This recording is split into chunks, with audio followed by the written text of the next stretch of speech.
بسم الله الرحمن الرحيم.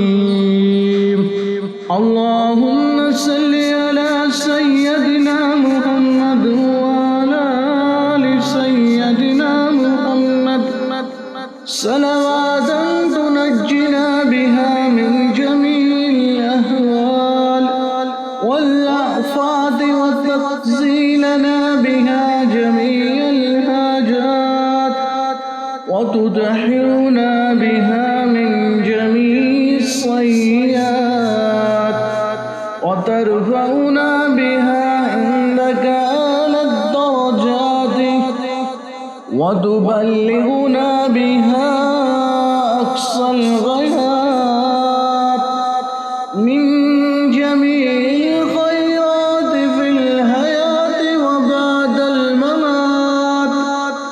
إنك مجيب الدعوة ورافع الدرجات